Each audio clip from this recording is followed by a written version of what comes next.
今日はハードリセットです。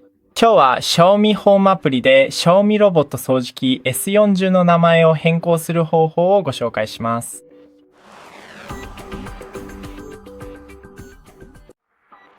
まずロボットを選択し、右上の3つの点をクリックします。次にデバイス名までスクロールします。